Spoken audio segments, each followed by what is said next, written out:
Hello and welcome into the Lone Star Varsity Postgame Show. I'm Mike Graham, joined tonight by Avalanche-Journal sports clerk Michael LaBarre. Brian Navarrete is traveling back from Denver City right now, where he saw Idalou get a win.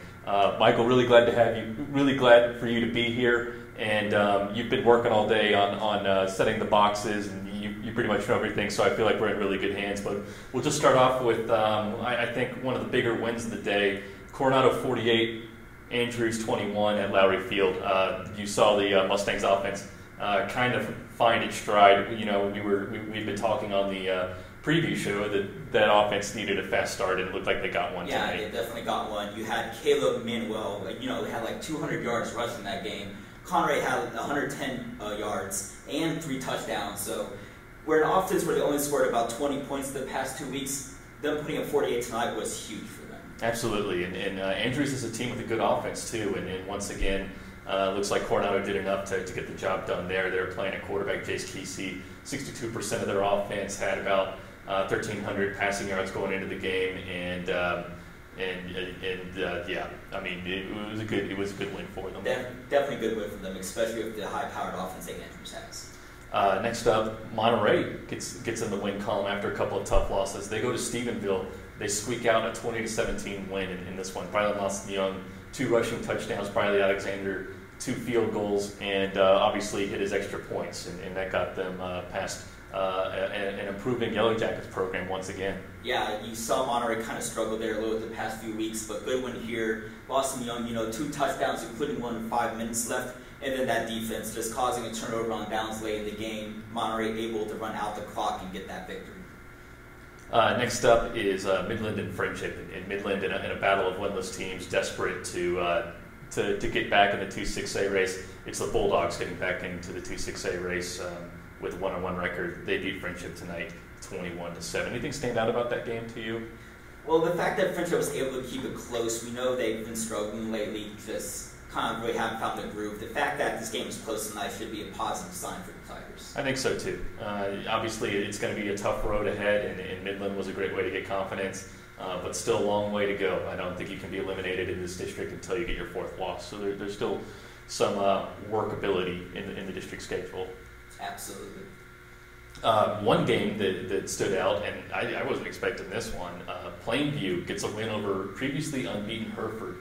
21-10, or sorry, 21-20, just squeaked by them, and they're back in the 3-5A race. Did you see anything about this game that stood out? Well, I think Brian Navarrete was at the Plainview game last week, and even though they lost, it was kind of like a confidence booster that even though they barely fell, they were able to play this undefeated Hereford team and come out on top, and like we said, get back in this race, and maybe that will help get the ball rolling on their season. Just knocked out a team that beat Estacado in week 1, and we know how good Estacado is. Now we'll get to their Thursday night game in a little bit on this show.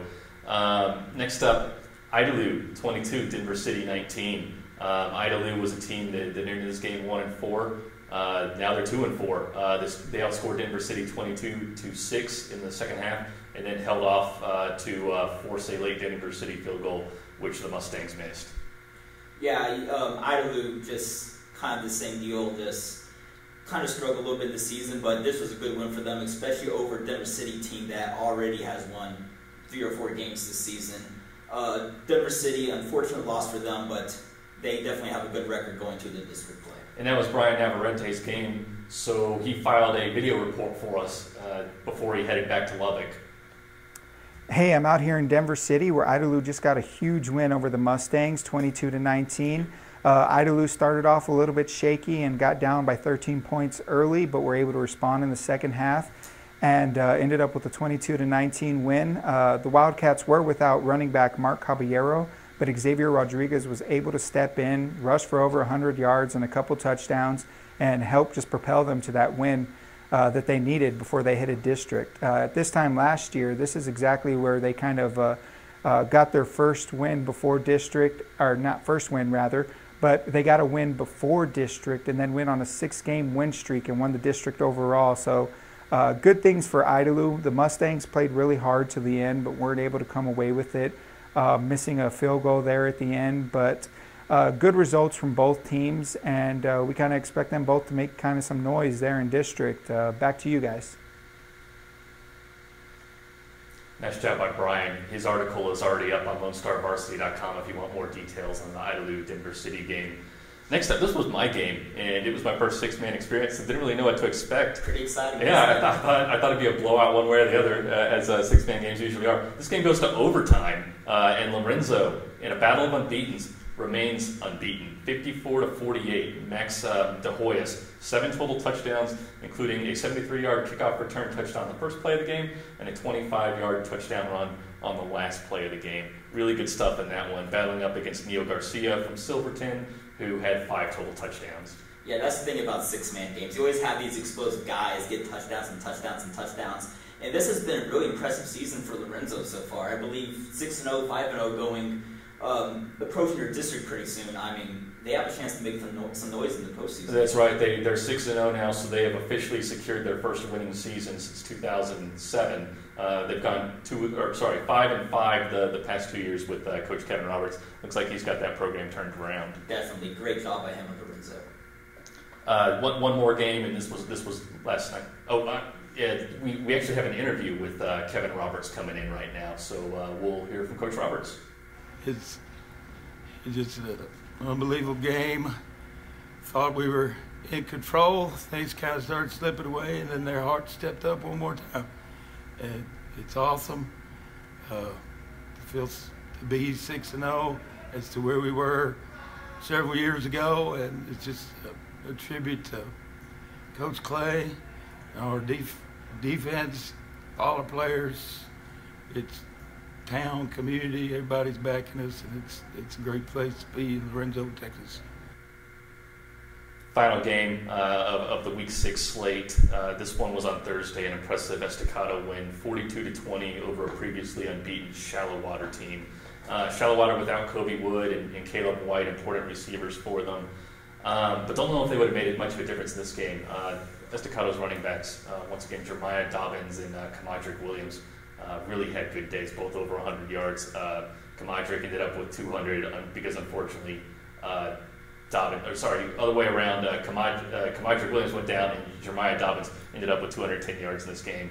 And a great defensive performance, too, by and large. Doesn't it seem like those Estacado running backs always have big games for them? It's always it's that double duo just kind of grinding it out, and then Bo Sims, another explosive threat, kind of make this Estacado offense so special. And then Shallow Water, even though it was a defeat, I think they got a lot of positive from this game. They're definitely one of the best teams in the South Plains in the Class 3A division. And now we're just going to go through a couple of other scores that stood out. The boxes are in, and they will be available shortly on LoneStarVarsity.com. Michael, take it away. All right, we have Abernathy 55, Roosevelt 0. Big win for the Antelopes. Roby squeezes by Spring Lake Earth 21-20. We have Seminole escaping Midland Greenwood, gave up some points late, 35-32.